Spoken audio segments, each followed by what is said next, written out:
제가 이 부분을 읽었을 때 사실 온몸에 전율이 일었습니다.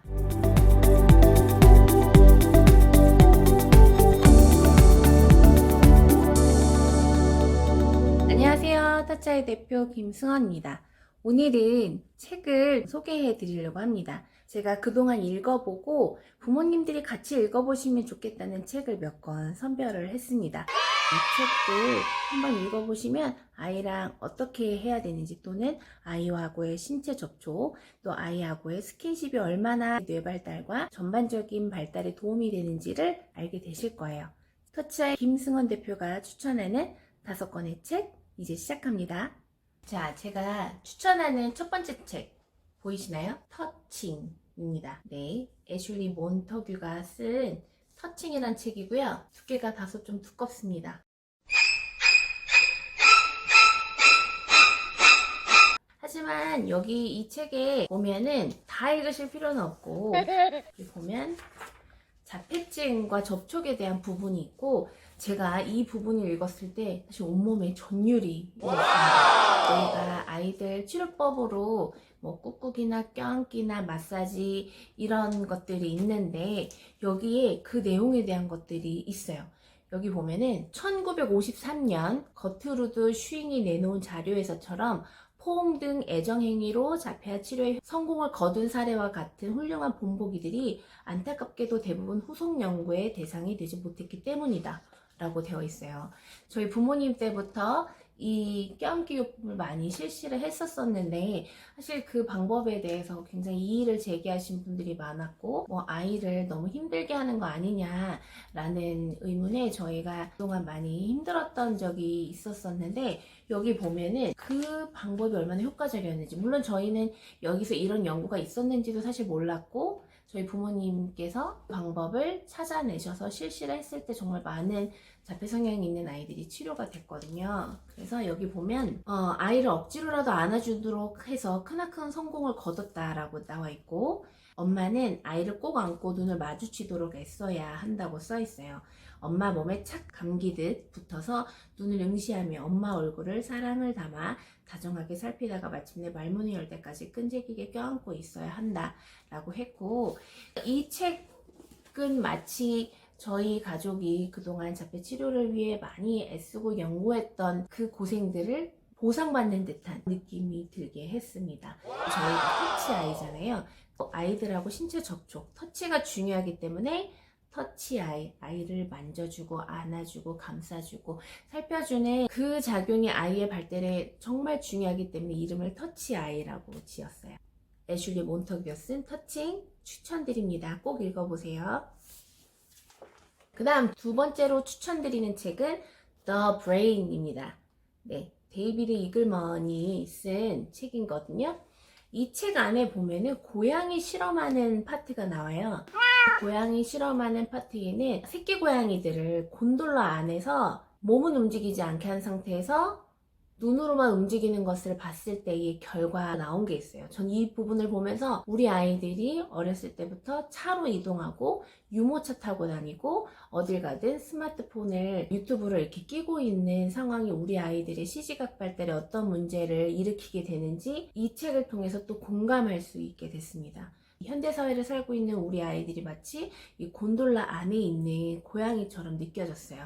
그래서 이 책을 참고해 보시면 뇌의 전반적인 발달에 대해서도 이해하실 뿐만 아니라, 몸은 움직이지 않는 채 매일 차 타고 다니고 또 공원 나가서는 유모차 타고 다니고 또 집에서는 앉아서 계속 스마트폰을 본 우리 아이들이 뇌 발달이 얼마나 좋지 않은 환경에 있었었는지를 또 알게 되실 거예요.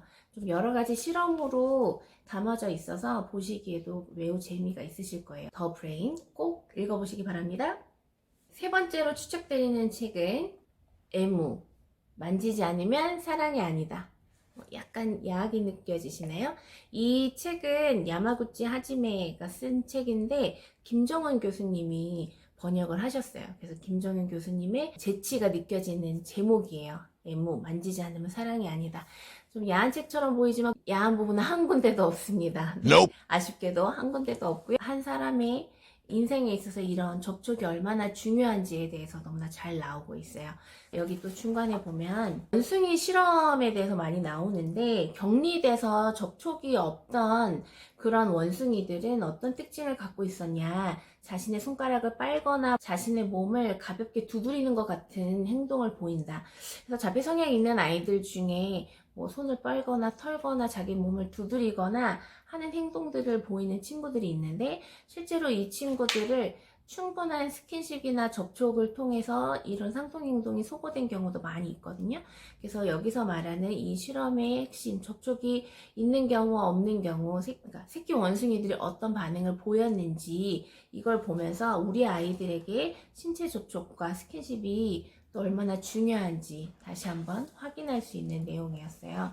또 여기 보면은 격리된 원숭이는 다른 개체의 표정을 잘 이해하지 못한다 라고 되어 있어요. 우리 아이들 중에도 다른 사람의 표정에 대해서 잘 캐치하지 못하고 공감하지 못하는 특성들이 있고, 그래서 역시나 우리 아이들한테 부족했던 거는 신체 접촉, 사람들과의 스킨십, 포옹, 껴안기 같은 것들이 많이 부족했었고, 그래서 그런 스킨십이나 포옹을 많이 해주셔야 되는데, 이 책을 보시면 왜 그렇게 해야 되는지 또 도움이 많이 되실 수 있을 것 같아요. 이 책은 중고 서점에 가면 구하실 수 있을 것 같아요. 그래서 김정원 교수님이 되게 재미나게 잘 번역해 주셔서 읽기에도 쉽고 편한 그런 책입니다. 네 번째로 추천드리는 책은 스킨십의 심리학입니다. 필리스 데이비스가 지었고요. 제가 스킨십 접촉에 대한 책들을 많이 찾아봤었거든요. 그렇게 많은 책들이 나와 있지는 않지만 이 책은 딱 봐도 얼마나 스킨십이 중요한가에 대해서 나와 있는데요. 저는 여기 보면 아시겠지만 제가 많이 막 붙이고 접어놓고 막 밑줄도 그어놨어요. 여러 가지로 도움이 많이 됐던 책이었는데요. 여기 보면은 감각 발달에 대한 2가지 연구가 있다라고 하면서 쭉 나와 있는데, 인간의 지능은 영유아기에 충분히 촉각 자극을 받았는지, 그에 따라 감각이 얼마나 잘 발달했는지에 달려있다. 즉 아이들의 오감을 자극하는 활동은 주의력과 순발력을 향상시키며, 그런 면에서 스킨십은 아이의 지적 능력과 학습 능력 발달에 중요한 역할을 한다. 아기를 만져주면 아기의 피부는 어떻게든 움직여진다. 큰 움직임이 아니어도 그 섬세한 움직임 하나하나가 아기에게는 매우 중요하다. 그 움직임은 아기에게 자극을 주고 곧바로 뇌의 특정 부위에 전달하여 바르게 영향을 준다. 그렇게 2살까지 스킨십을 통한 피부의 움직임, 그에 따른 감각의 인식이 반복되는 과정을 거치며 아기는 성장한다.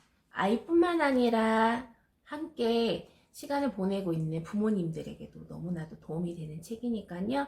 꼭 한번 읽어보시기 바랍니다. 스킨십의 심리학이었습니다. 네, 5번째 책으로는요. 몸, 뇌, 마음이라는 책입니다.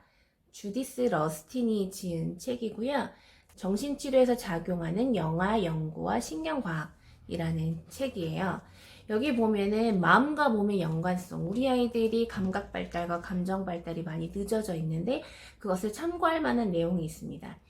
감정 느낌은 느껴진 경험일 뿐만 아니라 신체에 기반을 둔 경험으로 의식적으로 알아차리기 전에 이미 존재한다는 것에 의견이 일치한다.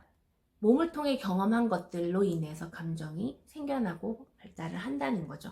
그래서 역시나 몸의 경험이 굉장히 중요하고, 신체 접촉을 통해서 타인이 날 만졌을 때 이 사람이 불안한지 기분이 좋은지 슬픈지 타인의 감정, 접촉을 통해서 알 수 있어요. 그래서 얼만큼 상대방과 많이 접촉을 했는지에 따라서도 직접적인 간접적인 감정의 경험이 많아지는 거고, 그래서 건강한 감각, 감정 발달을 이룰 수 있게 됩니다.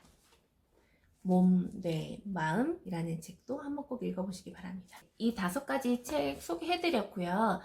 그 전에 제 책도 다 읽어보셨나요? 자폐의 비밀과 치료의 길이 열리는 오픈도어, 아이의 모든 것은 몸에서 시작된다 라는 2 책이 있고요. 제가 많이 쉽게 쓰려고 노력했고 부모님들이 가정에서 실행해 보시기에 도움이 되기 위해서 썼기 때문에 그 2 책도 꼭 먼저 읽어보시기 바랍니다. 아이를 위해서 매일매일 고민하시고 연구하시고 또 공부하시는 부모님들, 아이를 위해서 우리도 같이 성장하고 있는 거겠죠. 조금 힘드시더라도 공부하면서 우리도 같이 성장하고 성숙해지면 결국 우리 아이의 이 시기가 이 잠시 잠깐의 조금 이 어려운 시기들이 결국 우리 모두에게 더 좋은 결과로 이끌어 줄 거예요.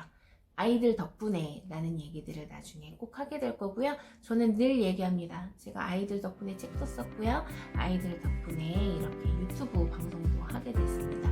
이렇게 소중하고 너무나도 고마운 아이들을 위해 저도 열심히 계속 달릴 테니 우리 함께 지치지 말고 계속해서 힘차게 달려요. 화이팅! 좋아요와 구독 잊지 마시고요. 다음 방송을 통해서 또 만나 뵙겠습니다. 감사합니다.